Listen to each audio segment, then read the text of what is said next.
Paul McKeskey has become kind of a cult hero in Milwaukee, Tommy. Fred Roberts hits McKeskey at the other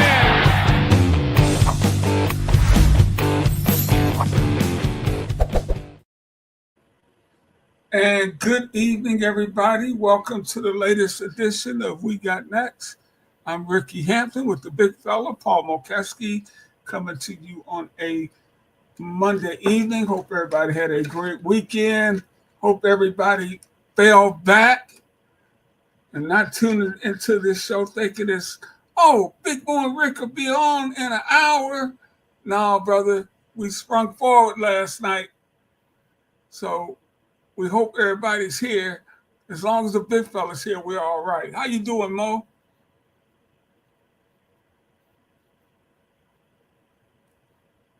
I can't hear Mo.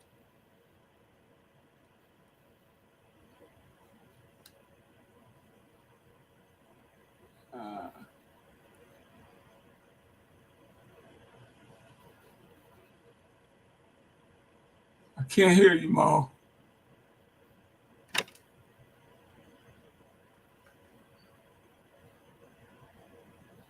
Hello.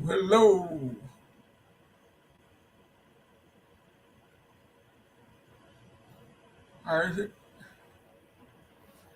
see. What can we do here?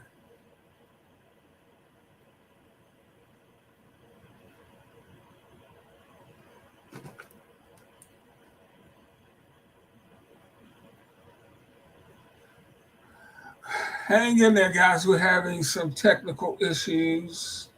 This is live streaming. We'll work them out in just a second. Yeah. Mo popped off, is going to pop back on. I want to welcome everybody out there. We should get this thing together in just a minute. Hope everybody had a great weekend. And welcome here to We Got Next. And got Mo back. Let's see. Mo! Can you hear me? Yes, sir. Just needed a reboot, man. Yep, we all need that once in a while. Yeah. Our boot. You know what? We all need those every now and then too. Some people do. How you doing, Mo? I'm good, man. Living life. Getting ready for playoffs in the NBA pretty soon. March Madness. It's a great time of year, right? Tournament time this week. Got our conference tournaments. Have the pick'em shows this weekend. It really is, though. To your question, yeah, it's a fun time, Mo, of the year. Yeah, I think we have 4 tournaments in Las Vegas this week. Wow. We got the WAC. We got the WAC. We got the Mountain West. We got a couple others, I think. That is crazy, man. Are you gonna get out to any?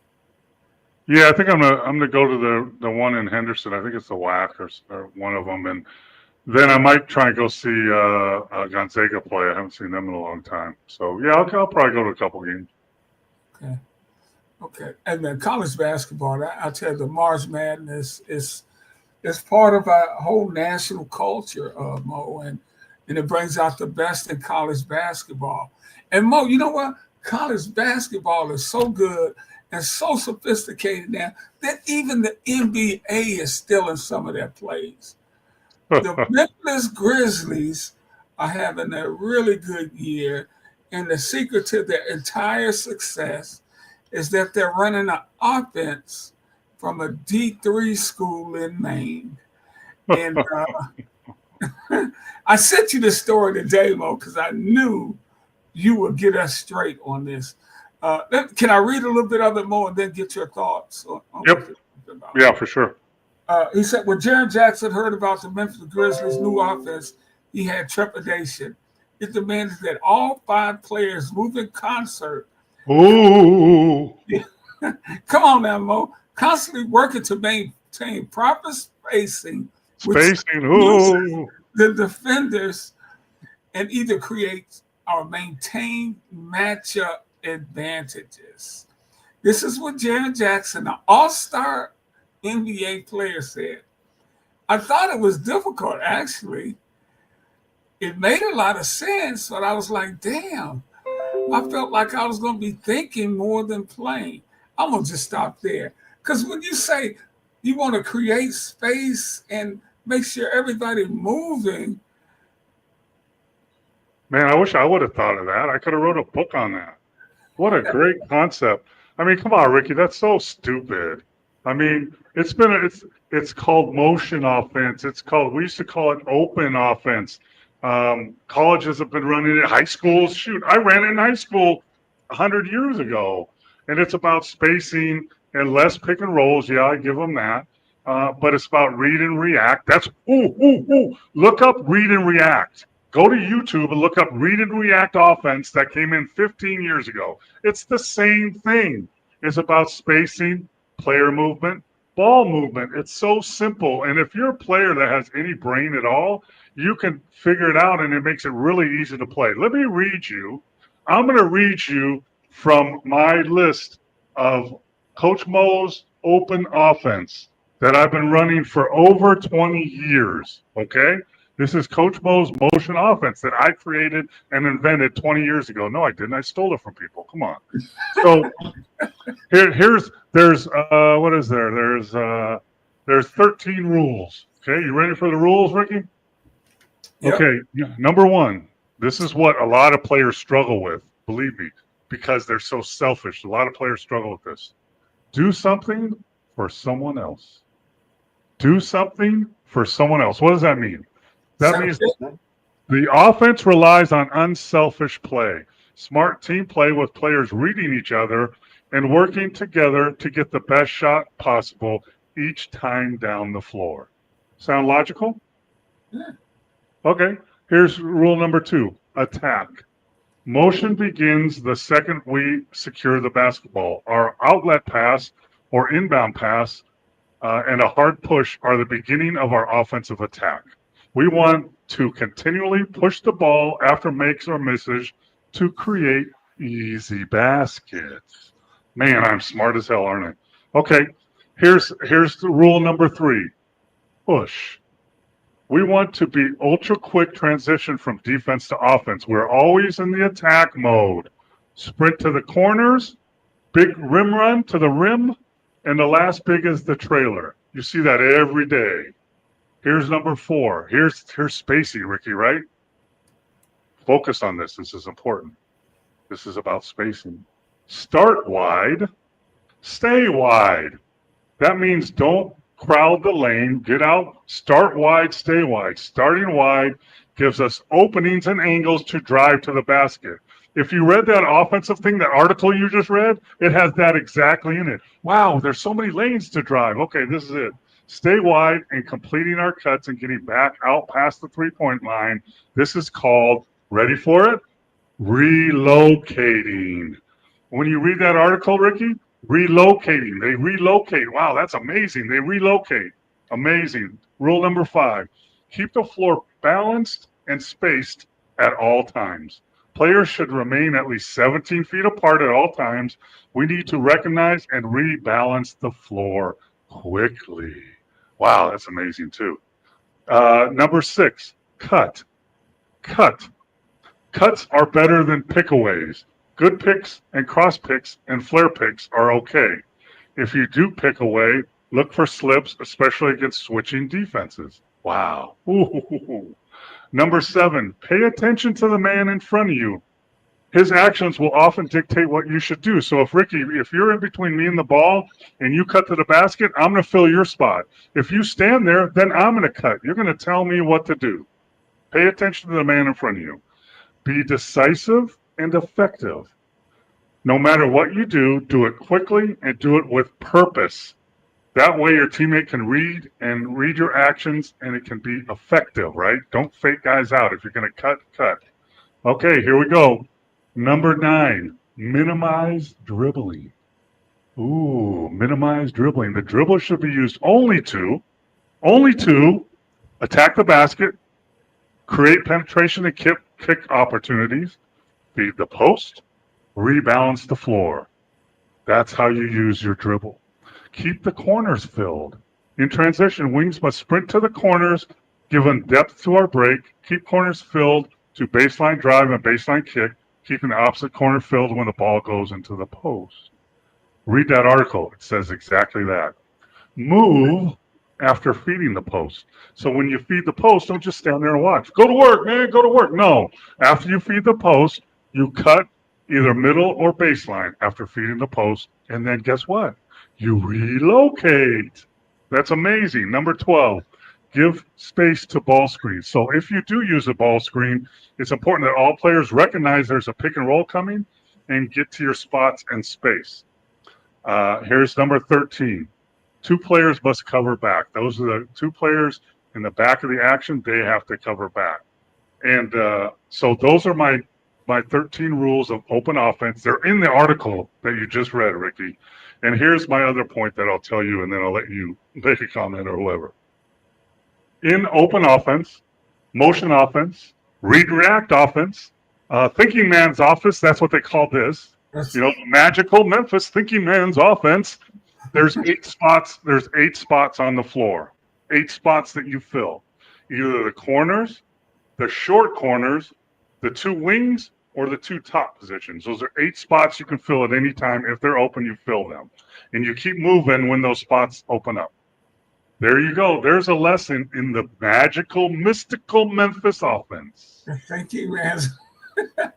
but I got questions.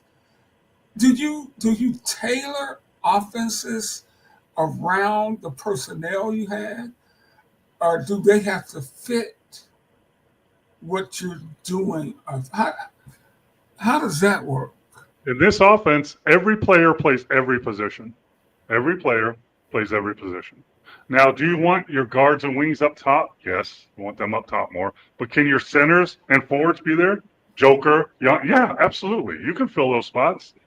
Do you want your shooters in the corner? For the most part, yeah, but you should have everybody should be able to shoot a corner 3. The only place that's a little tricky is the short corner. That's where the big guy runs. It's on the baseline and the hash mark. If you look on the basketball court, it's a hash mark there. You work the short corner. You don't clog up the middle. You don't post up. And then you go under the basket or over the basket, depending on how the guy drives. So in reality, Ricky, there are no positions. There's 8 spots, and everybody should fill every spot and be able to and competent enough to do it. Now, if I'm a big guy that can't shoot and I catch at the top of the key, I'm not going to shoot it. I'm going to wait for someone to cut up and I'm going to pass it to him. Then I'm going to cut to the basket, right? And then I'm going to get back to my short corner. But you got to really work on this and teach it. But once you do it, it's so easy. I can have a junior high team running this offense in an hour. In an hour, I'll put flat cones in all the 8 spots. And then you move. Once you pass the ball, you cut to the basket, and someone fills your spot. Continue. Keep doing it. It's easy. But you said something else. Does this apply to whatever you're doing on the basketball court? You said there are 8 spots that are good shots. Did I get that? No. correctly? No, there's 8 spots. There's nothing about shots. Nothing about shots. Okay. A good shot is a good shot. You're a good 3-point shooter. You open the 3, you shoot it. Yeah, because Steph shoots from freaking everywhere. Right. You're a good driver. Don't shoot it. Drive it. And now you get a layup or you kick it back out. So there's 8 spots, not shots. Spots on the floor. Okay. That's the thinking man's offense. But really what you were saying, that's just basketball, it seems to me. I mean, yes, but our basketball game is so jacked up now, Ricky, that especially in the NBA, they stand around and watch ISO and play instead of cutting, right? Or they run 100 pick and rolls when you don't have to run a lot of pick and rolls. Pick and rolls are good and effective, and you want to run them, but you don't have to run 5 of them in a possession. Now, you put into this offense some pick and rolls, some back picks, flare picks, dribble handoffs. You can do that all day. No one will be able to figure out what your offense is. And if you teach players the skills to do that and the ability and accountability to stay wide, get wide, stay wide, 8 spots, only take shots that you're good at. If you're not a good 3-point shooter and you catch it at the 3, don't shoot a 3. Drive it to the basket because it's open and create a three. What's rule number one, Ricky? Rule number one. Score. No, rule number one. Of that offense, stay wide.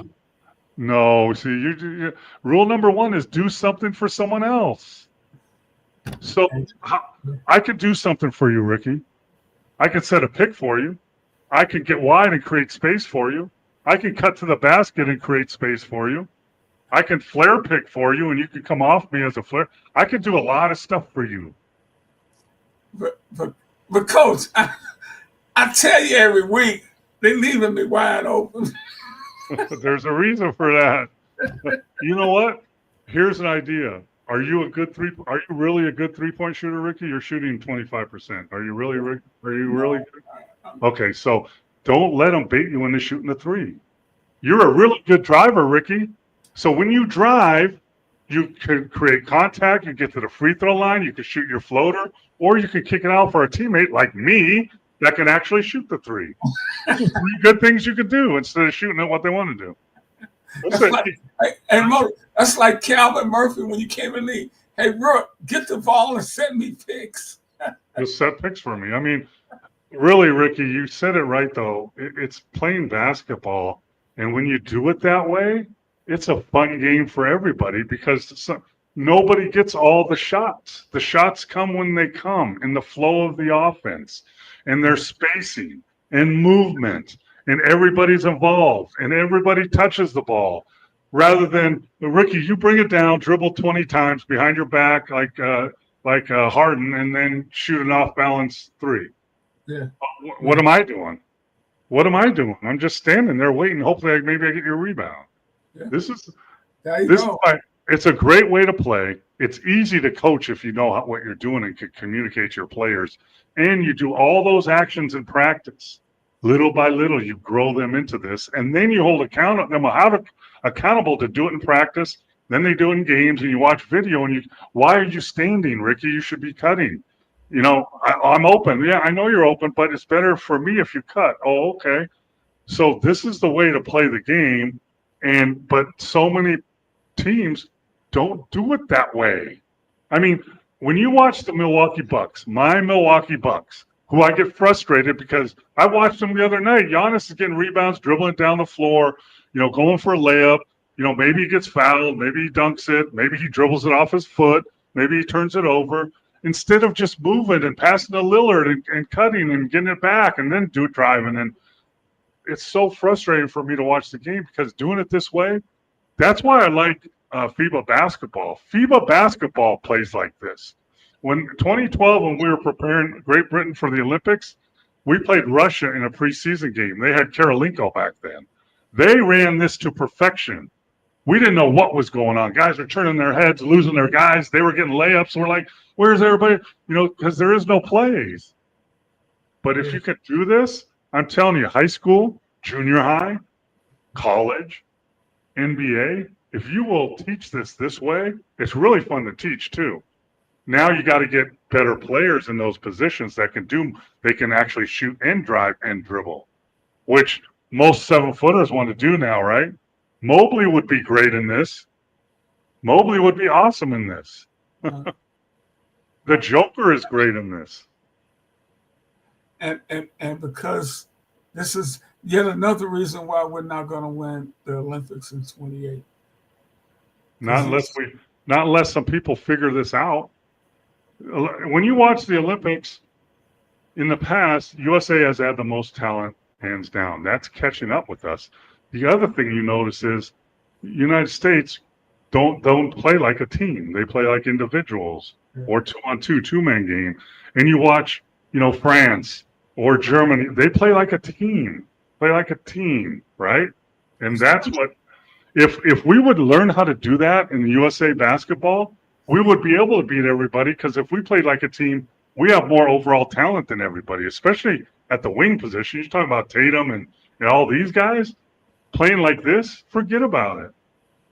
Yeah, that is true. And hey, we have some people checking in. Our great friend Steve Schroeder, Chris checking in. What's going on out there? Please send us your questions and comments in the 80s. And Chris is talking about what was the Showtime offense in the 80s? Oh, that's a good. Who is that? Chris. That's a great question, Chris. And it was sort of like that because Magic, Worthy, Cooper, even Rambis, Magic would get it and everybody would run, but they would run with purpose. Rambis would run down the middle of the paint, and if he didn't get it, then he would get out and open it up. The only difference in the Showtime was their fallback. If they didn't get a quick basket or a quick penetration and layup or something, then they had a weapon in Kareem that they could say, okay, that didn't work. We got about 7 seconds left. Let's spread the floor. 7 seconds on the shot clock. Let's throw it into Kareem, and he can either go to work or kick it out. So that's the only difference of Showtime for what I'm talking about. Okay, another offense that was very successful, one of the reasons they had a very dynamic player in Michael Jordan, the triangle. Was that something magical when we were watching that? No, the triangle is the same as open or the thinking man or whatever you want to call it. I don't know, motion. The thinking man. Except you put a triangle is involved. The triangle is the mid-post guy, the guy in the corner, and the guy at the wing. That's the triangle that created on the strong side. And the weak side is two guys spread out. That's the only difference between a triangle, and you use the post to direct the offense. And you cut off the post, dribble handoff with the post. The post was the middle. That's why later in their careers, Michael Jordan ran the post in the triangle. Kobe Bryant ran the post in the triangle. And when you watch the Warriors play now, they run a version of the triangle. Draymond Green is in the post in the triangle because you need a good passer and a guy that's an offensive threat underneath the basket. So that's the difference between the triangle is there's less space to drive because you actually have a post guy. He's not low post on the block. He's three-quarter post, about the second hash mark, halfway up the lane. And it helps to have Michael Jordan as the focal point. Yeah, but like even the people that ran the triangle and were effective in the post, Bill Cartwright, Luke Longley, those guys, they were big guys that could catch, had good hands, and could pass. And when push come to shove, they could score in the post. So, but you could put anybody in the post in the triangle. Yeah. That's really interesting stuff because I think some people don't understand the sophistication. Basketball is a sophisticated game, but yet it's a simple game. I mean, that sounds kind of funny, but well, when played the right way, you have boundaries, but not limitations. Ooh, write that down. It's a good one. You have boundaries of where you can go and how you can space and what you can do, but you don't have any limitations of what you can do, right? If I'm a 7-footer and I come up to the top of the key to one of my 8 spots and I'm capable of driving to the basket, I can be that guy. Or I'm a 7-footer that can shoot. I could be in the corner ready to shoot, draw and kick. I could be that guy. And that's the beauty of it. And when it's played the right way, it's so much fun playing with a group of guys that are unselfish. What's the first rule, Ricky? What's Coach Mo's first rule? Somebody else. Yes. I'm learning, Coach. So if you're sold on really doing that, really doing that. And now here's the key in the NBA, Ricky. You have to get Michael Jordan, one of the greatest players ever. You got to get Kobe Bryant, one of the greatest players ever, to not only say they believe that, but actually believe it and do it. And when that happens, magic happens. Yeah. And I, you know what? I really like that. And I want to get into what Steve just brought up because they were a fun offense. I want you to help us understand what they were doing because I think it was more than Steph and Clay shooting 40-footers or whatever they were doing. But that thing that you say about the first thing, do something for your teammates. You know who's great at that is Draymond Green. Yeah. With his passing and And now I look back, I think about the stuff Ben Wallace did when he was with Detroit, because Ben Wallace averaged 5-6 points a game, but he did a lot of the dirty work. So he's doing other stuff for other people. You know who needs to learn that and quickly? Who? Ant-Man in Minnesota. Ant-Man in Minnesota. He makes it too difficult. And Chris Finch we ran this offense with Great Britain. We ran it in the G League with RGV when we won a championship. Chris Finch was the head coach, and he knows this offense and he wants to run. But Ant-Man has to learn that doing something for somebody else is just as fun as doing it for yourself. And if he learns that, he's going to be even a better player than he is now. Who does that now in the NBA? Joker does that. Shea Alexander does that. You know, those guys, those are the MVPs, right? They do that. Yeah. And if Giannis, if he would learn to do that and try less to be spectacular, try less to drive all the time, make the game easy.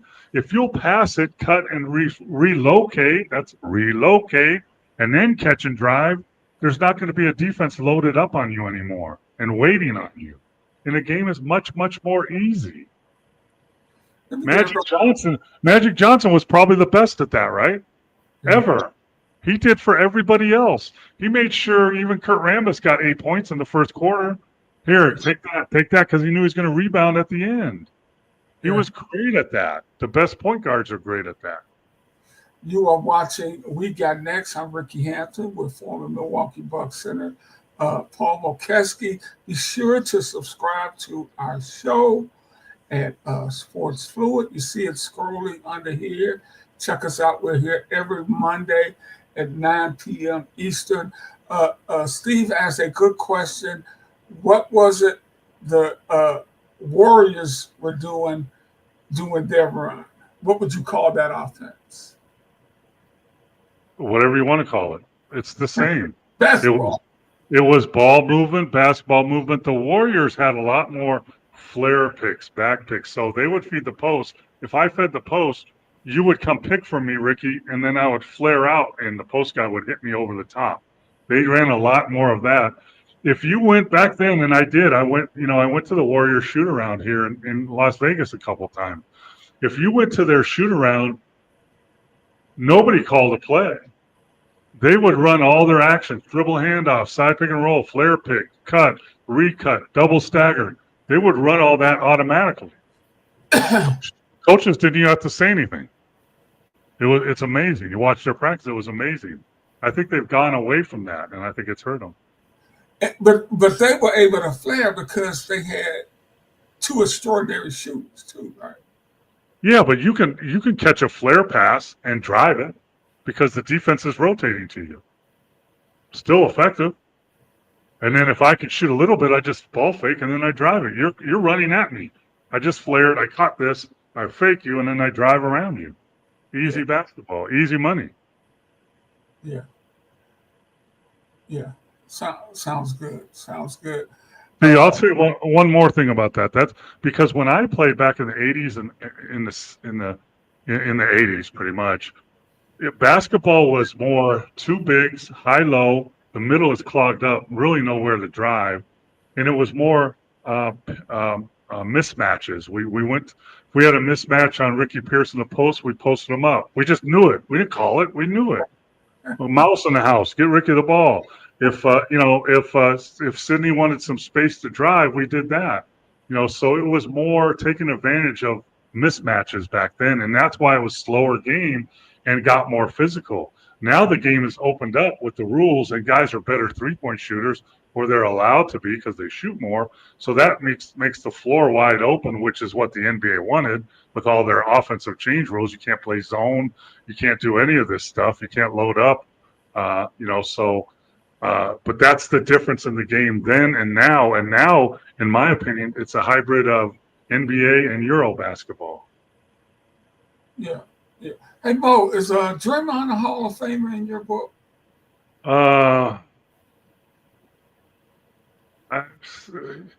Let's put it this way. He's more of a Hall of Famer than Ben Wallace. Okay, so so I guess he is. Yeah. Yeah. As much as I loved Ben, I was kind of I on the mean, fence. I'm the guy was absolutely happy for him, but guy played hard. Guy played defense. Guy rebounded. Guy suffered for the team. Yeah, absolutely, he was a winner. Yes, yes, yes. But he was very limited as a scorer. right. He couldn't really score. He averaged like 6, 7 points a game, six It's maybe. the game. Yes. Draymond at one point averaged 16 or 17 a game and rebounded and passed the ball and played defense. So he's more of a yeah. So your answer, yeah, I guess he is. Consider that and what they were kind but and you hear him talking this story. He's saying that it's so confusing. Draymond Green's too smart to know that offense that Memphis is running is You know what it is? It's less predictable. It's not more confusing. It's just less predictable because I have 4 things I can do every time I'm on the floor. If I'm catch the ball or if I don't have the ball, I can set a pick for someone. I can cut to the basket. I can create a dribble handoff. I can flash into I could do like all these things, and you never know when I can do them or when I'll do them. So it's unpredictable. It's not confusing. I mean, it's playing basketball. And come on, Draymond, for him to say that's the way he plays. Are you kidding me? That just makes no sense to me. well, let's get into some of the news but that was a very interesting conversation, and that's what I like about our show, Mo, because you could help us understand some of the things that we are watching uh, when these games take place. I remember you talking about the short corner when we started doing the show 3 or 4 years ago. I didn't really understand what that meant till I heard you talk about it. And now I see guys lurking down there waiting for a drop off so they can jam one home. Well, yeah, you can wait for a drop off. You have inside position, offensive rebound.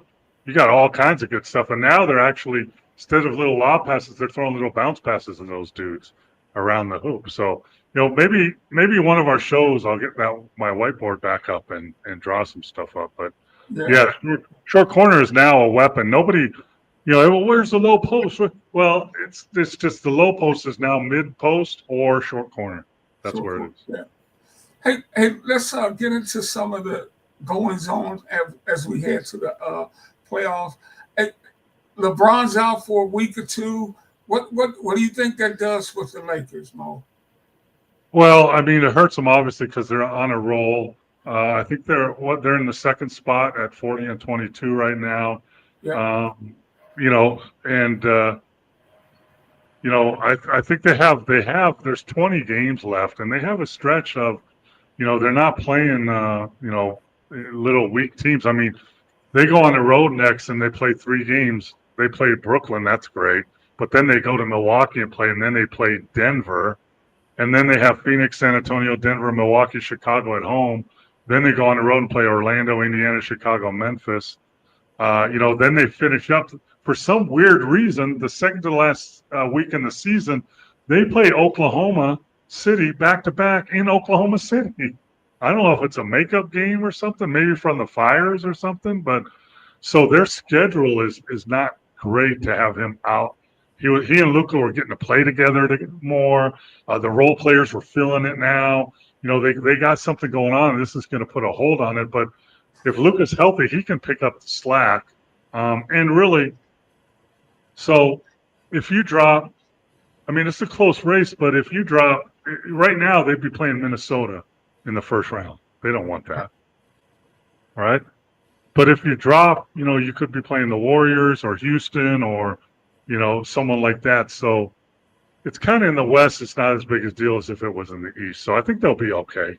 It depends on if he's out for a couple weeks or 4 weeks. That's when the rust sets in a little bit. Yeah. Denver's right behind them at 41-23, and Golden State 9-1 in their last 10 games. The Jimmy Butler trade has kind of ignited them. Can they make some noise? Yeah, I mean they're playing a lot better. You know, they still have a big, but they've had some good wins. They've thrown away a couple games, but yeah, I mean, where were they a month and a half ago, Ricky? They were like in ninth spot, right? Yeah. Now look where they are now, and they can move up to second if they Yeah, want to. it doesn't take much to move up in the West, man. I'm telling you. No, you're looking at a game and a half, 2 games with 20 left. That's doable. But the playoffs turn into matchups, and sometimes coaches are going to look at matchups and say maybe we don't want to move up right now. If I'm in the West, I want Houston.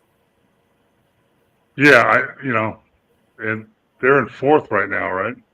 Yeah. So if they're fifth, Mo. They're in fifth. Who's in fourth? 1 game behind Memphis. Yeah, so I want to play Houston or Memphis, right? Yeah. Well, you sure you want to play that thinking man's offense? Yeah, it's very complicated. I don't know how you can figure that out. I mean, it's a great new invention that's never been run before.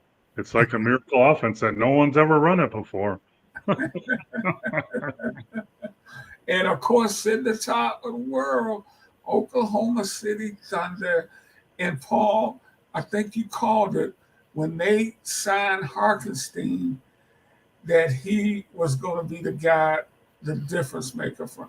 He makes them a totally different team. Yeah, because you can play him at center when Holmgren's out, or you can play him with Holmgren, or you can play Holmgren at center. So those 3 different things you could do with him on the roster that they couldn't do last year.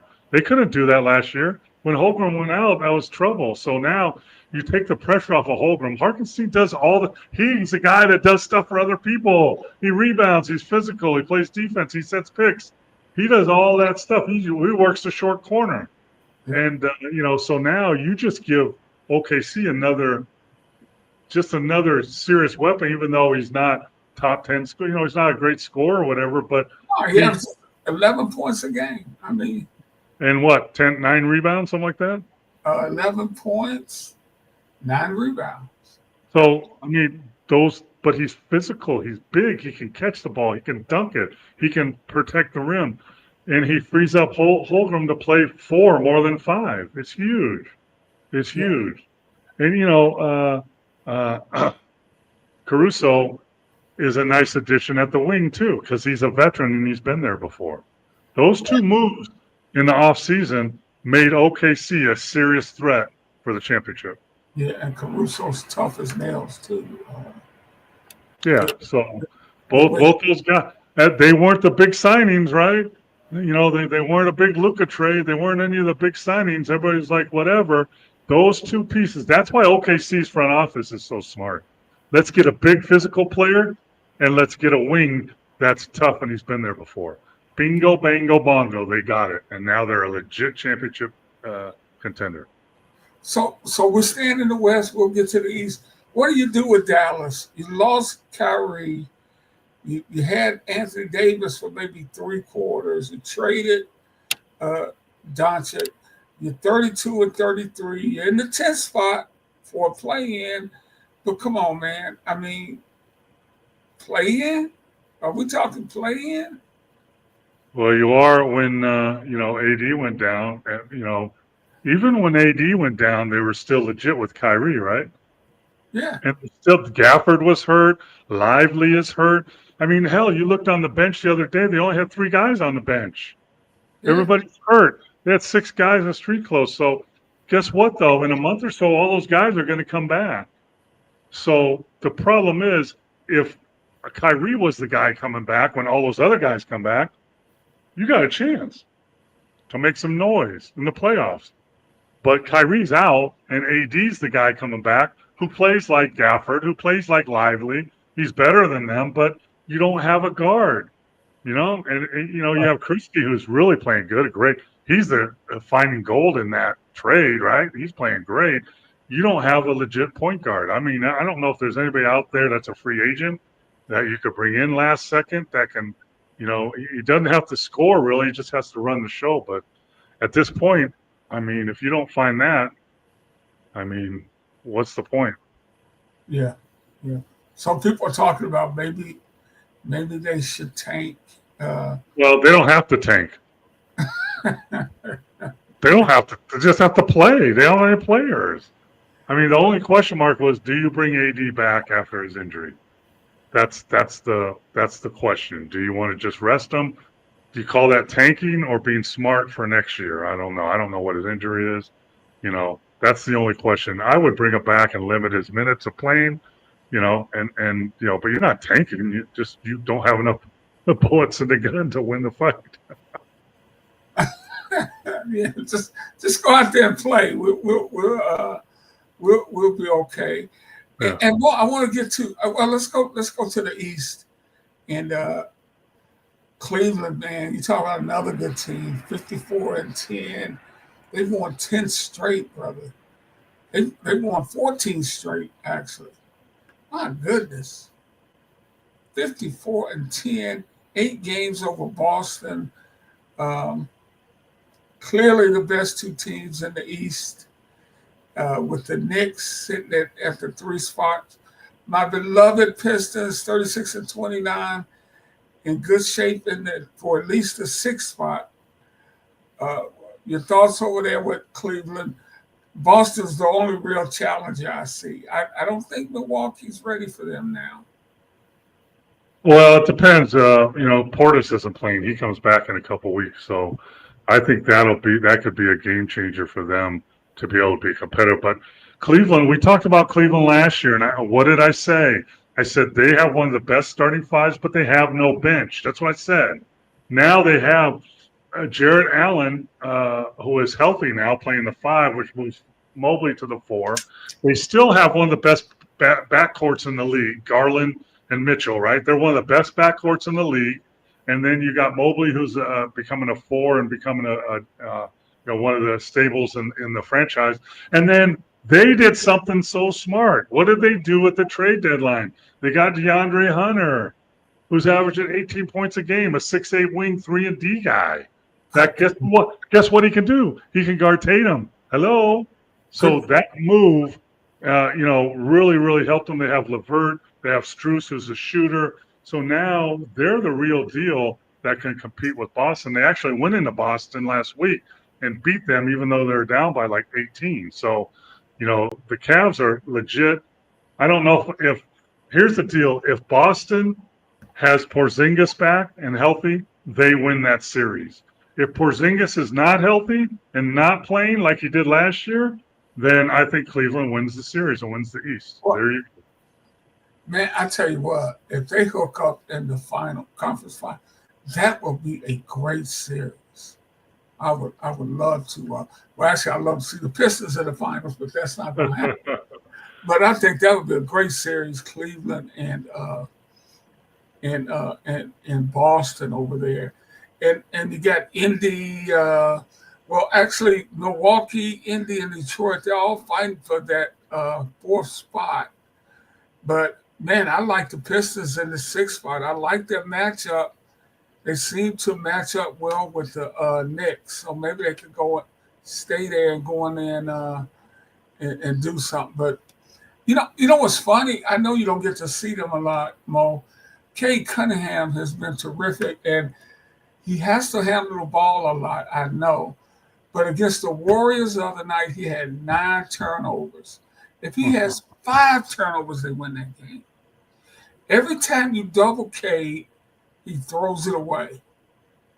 Last night, the Trailblazers, he had 8 turnovers. Every time you double him, he throws it away. To the point where, and thank goodness, I think that's why they went and got him. They brought in Schroeder and took the ball out of his hand, and that settled things down, and they finished the game. But he's got to learn to handle those double teams. You know how you handle a double team? Pass the damn ball. Yeah. Stop dribbling. When you see it coming, you pass it. Because guess what? They're going to rotate out of the double, and you can get it back. When you have one guy, and I don't know why players don't understand that. And guess what? What do you think the team they're going to be playing in the playoffs is saying? What film do you think they're watching? What do you think they're going to do in the 4th quarter when it comes game time? They're going to throw that trap on him and if he doesn't learn how to just pressure release, get rid of the ball. then the defense can't stay. They're not going to keep two guys on you, and then you could get it back. The easiest way to beat a double team is pass the ball early, and then get it back later. That's the best way. And that's where coaching has to come in. They have to look at film. They got to see what he does, and they got to take him and say, "Listen, we're going to put a release valve for you right here all the time. Yeah. Right here. There's going to be a guy, and maybe it's the center. I don't even know who their center is. I don't know. Our center is Jalen Duran, good young player, and B. Stewart. So I don't care. I don't care what you. Whoever's the 5-man is going to go up to the top of the key, almost to the half court line, and you're going to pass it to him. And he's not going to dribble, and he's not going to pass it, and he's not going to shoot it. And then when the rotation goes, you go back and get it, and now you make a play.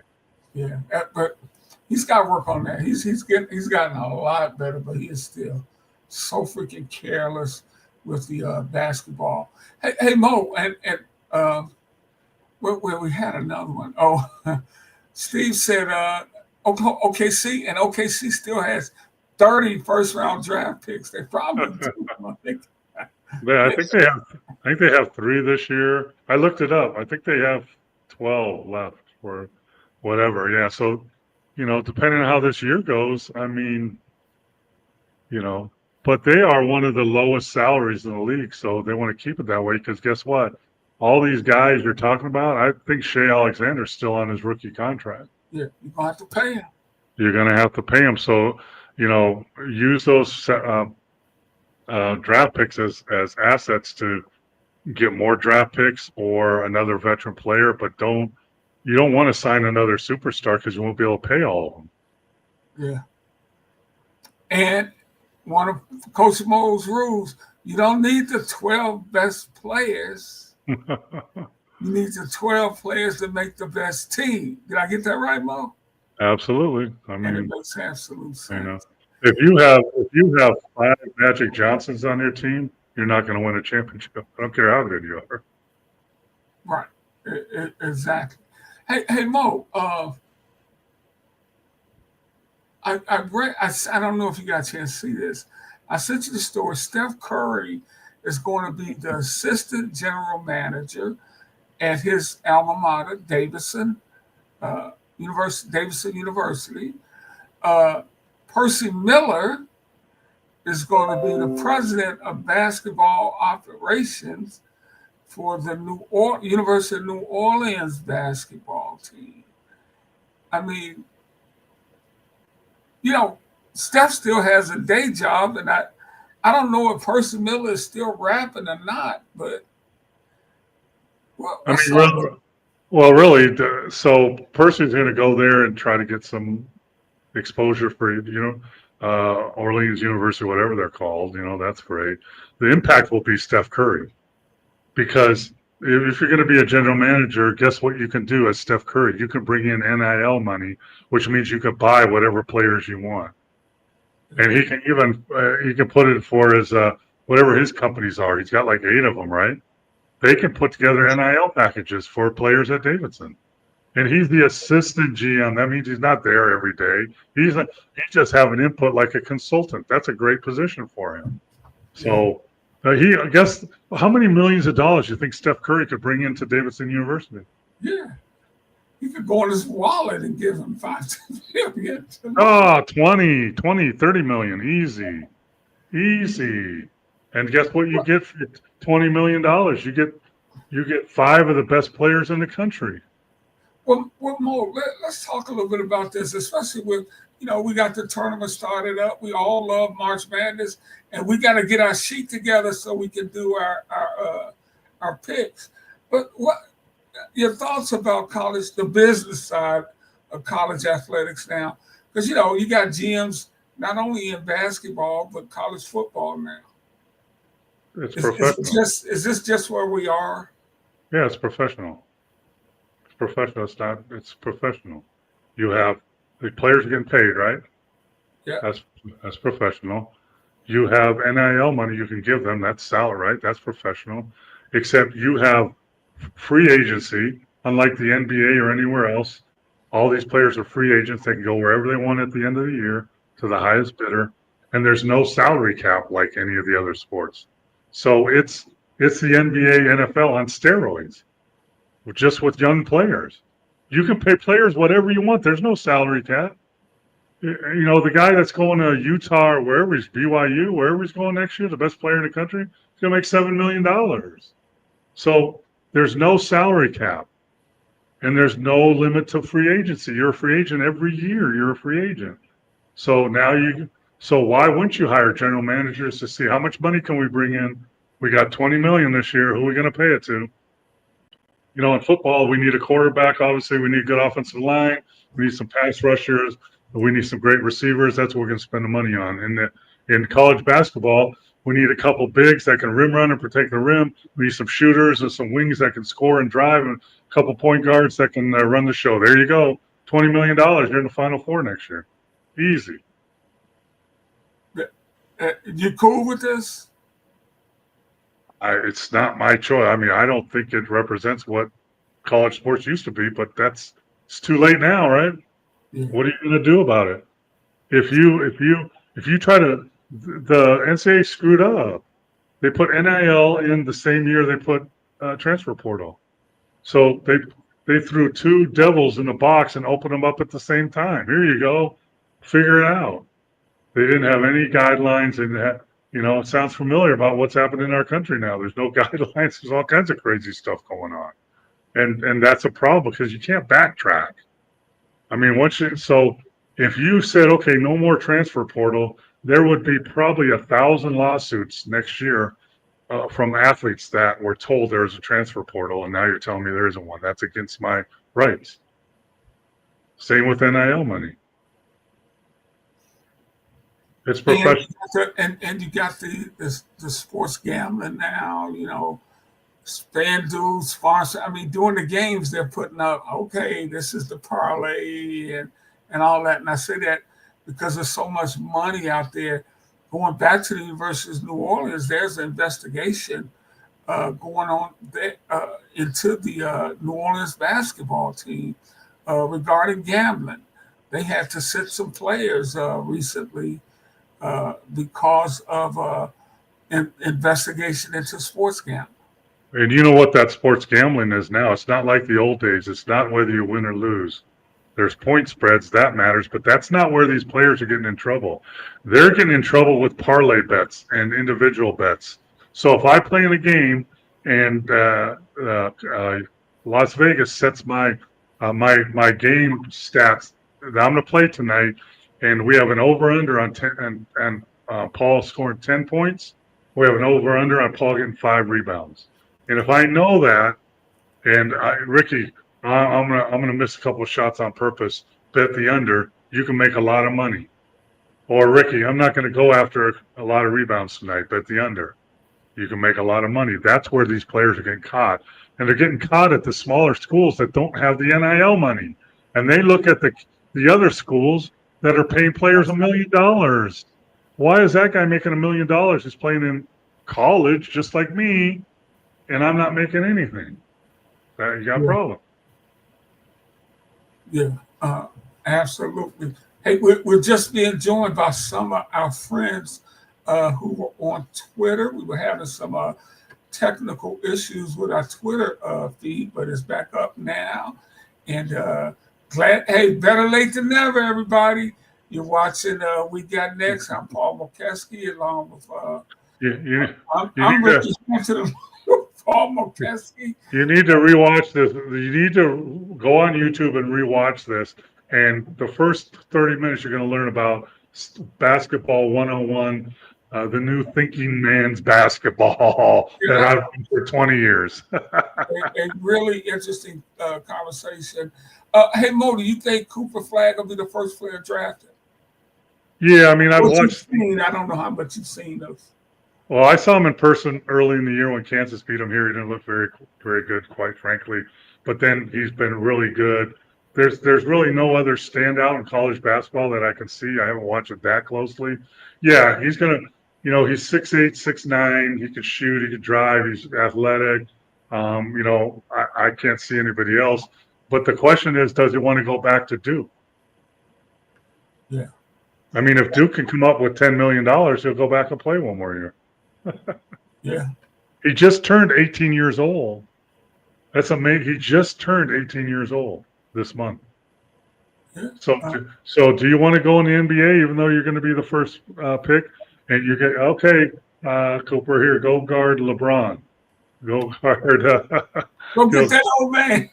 Yeah, go guard Ant-Man. Go guard him. You know, really? Go guard. Hey. When we're going to switch, you're going to guard Tatum. Good luck. Or do you want to stay and make a lot of money, go to college, enjoy the life for one more year? But then you better get a big insurance policy. I'm talking about hundreds of millions of dollars in case you get hurt. Hey Mo, we're heading down the home stretch, but nobody knows the Bucks as well as you do from your years playing there. You follow them very closely.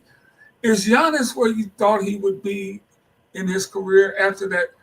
I mean, the terrific little stretch he had that led to a championship. Do you think he's plateaued, or your evaluation of him? I mean, I told you before that Giannis, in my opinion, is the least talented MVP ever in the history of the NBA. And the reason I say that, listen, get me right now. He plays hard. He's athletic. He's phenomenal. He can rebound the ball. He can dunk it, finish around the rim. You can get to the basket, create fouls. He does all that at the high level.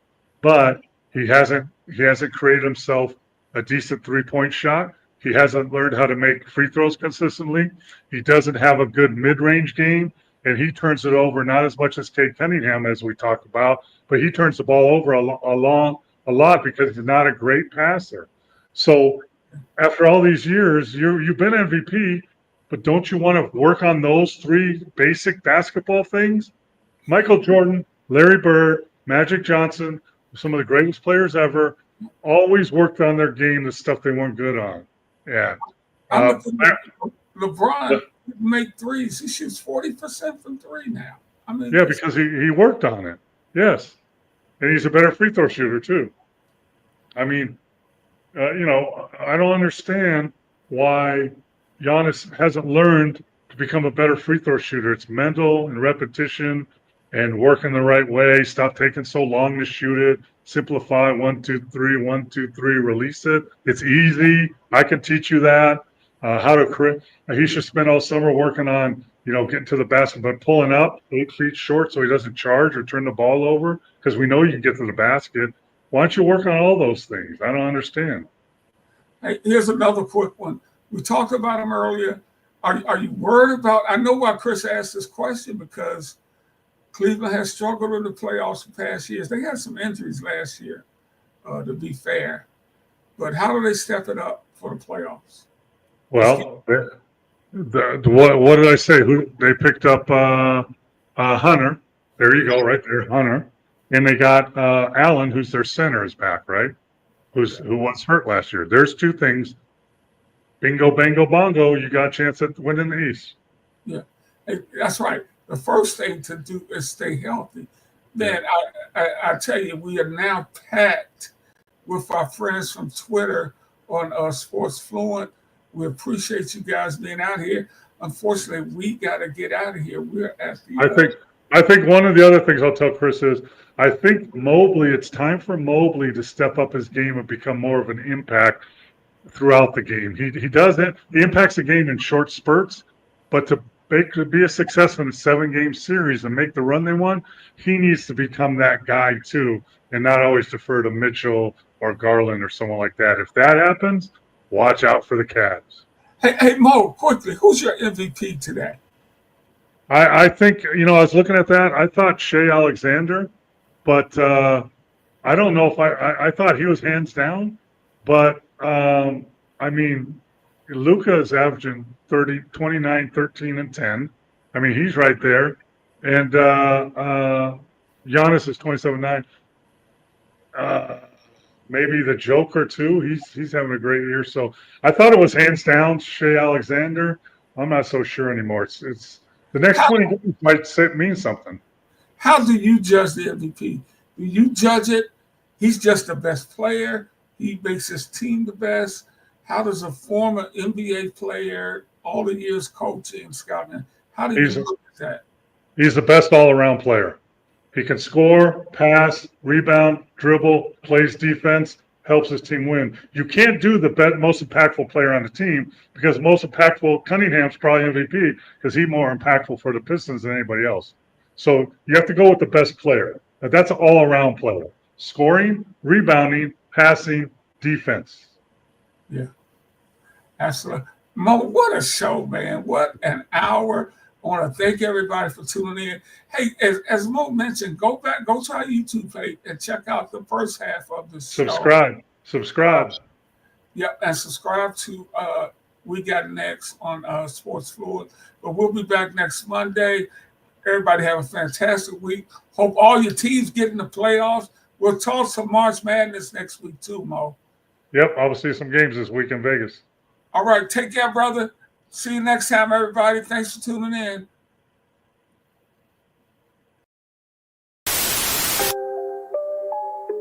Oh, Canada. Put on a suit, drink water, don't drink and drive. Hey, man, call your mother.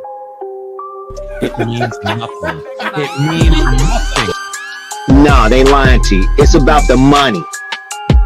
Now you're more fluent.